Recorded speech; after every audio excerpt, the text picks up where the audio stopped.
You are watching खबर face to face.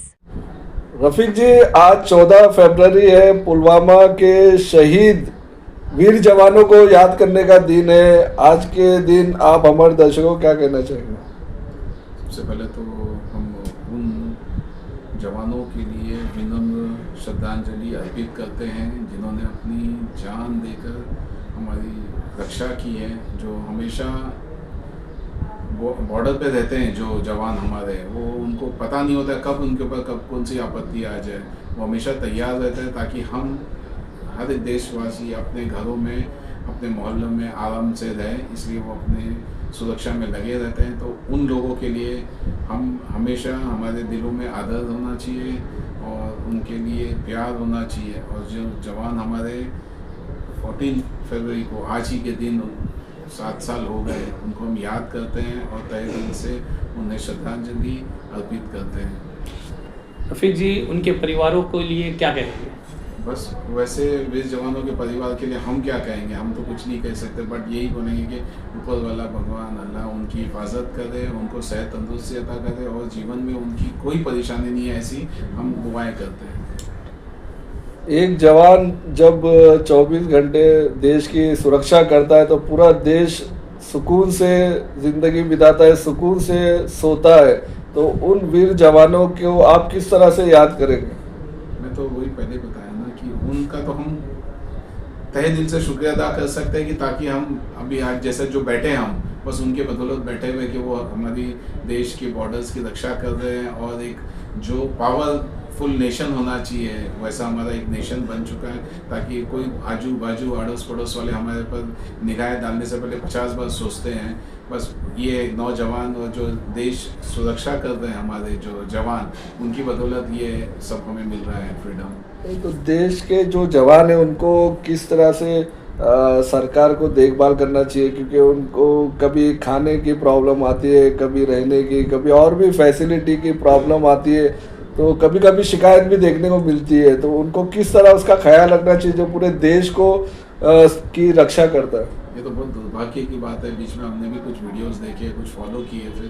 बहुत बड़ी दुर्भाग्य की बात है कि ऐसे जवानों को सुविधाएं नहीं उपलब्ध हो रही है। हमारे देश के प्रधानमंत्री, हमारे सुरक्षा मंत्री जो हैं, उनको इसका पूरा एकदम इम्पोर्टेंस देना चाहिए ताकि इनको कोई चीज़ की कमी नहीं पड़े। ना ही खाने की होना चाहिए, ना ही कोई इक्विपमेंट्स की होना चाहिए, नहीं कोई भी चीज़ की। जो सुविधा उनको सुरक्षा के लिए, उनके लिए जो चाहिए, वो सब सुविधा उपलब्ध होना चाहिए। उनके रहने के लिए ठिकाने अच्छे होना चाहिए, वहाँ पर उनके लिए खाना पीना, एवरीथिंग शुड बी प्रॉपर, एकदम उनके पास एकदम प्रॉपर होना चाहिए। ये हम अपील और हम रिक्वेस्ट करते हैं जो भी एजेंसी जो इनके लिए देखते हैं कि भाई उनको प्रॉपरली प्रोवाइड करें, ताकि वो अगर सही रहेंगे, एकदम फिट रहेंगे और एकदम कंफर्ट में रहेंगे, तो सुरक्षा और हमारी सबकी जो चीज़ें हैं, जो प्रोटेक्शन करना है हमारे देश को, एकदम प्रॉपरली वो करते ही आ रहे हैं। वो तो ऐसा कुछ है नहीं कि खाना पीना कम मिल रहा है तो फिर प्रोटेक्शन नहीं करता है।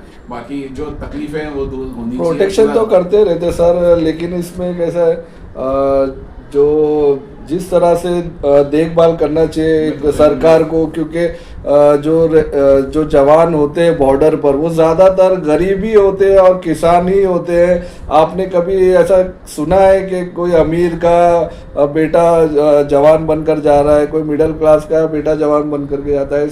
वहाँ पर जितने लोग होते हैं गरीब ही होते हैं सर।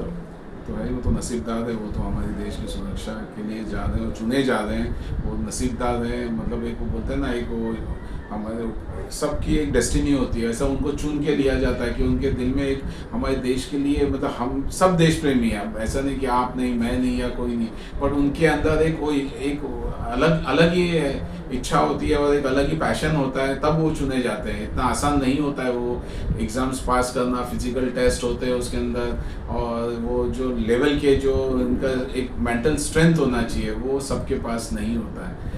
तो उनके लिए तो एक स्पेशली स्कीम्स होनी चाहिए ताकि उनको एकदम हर तरीके से प्रोटेक्शन मिले, हर तरीके की सुविधाएं मिले।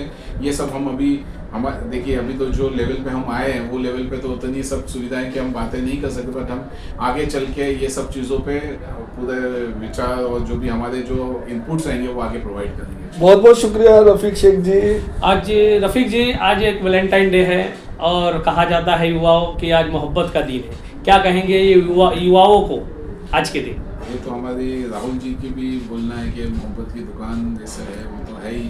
तो आज का दिन कैसा होता है ना कि वो बन गया है, बट हमेशा ही रहना चाहिए। एक दूसरे के लिए आदर होना चाहिए, एक दूसरे के लिए प्रेम होना चाहिए। हम देशवासी हैं, हमको एक दूसरे के लिए हमेशा सम्मान से ही देखना है एक दूसरे को, ना ही कोई भेदभाव से देखना है। आज हमारी जो आइडियोलॉजी भी है लोगों की, और कांग्रेस पार्टी की खास करके, वो इंक्लूसिव आइडियोलॉजी है जो हम एक दूसरे को साथ में लेके चलने की आइडियोलॉजी है। डेवलपमेंट में भी हमें वही सिखाया जाता है कि भाई हम एक दूसरे के साथ में रहना है, हम देशवासी हैं। आज के दिन जैसा पुलवामा भी हुआ, तो आज उनसे शहीदों से हमें ये सीखना चाहिए कि भाई यहाँ पे उनकी क्या सोच थी, हमारे देश को आगे बढ़ाने की सोच थी, सुरक्षित रखने की सोच थी।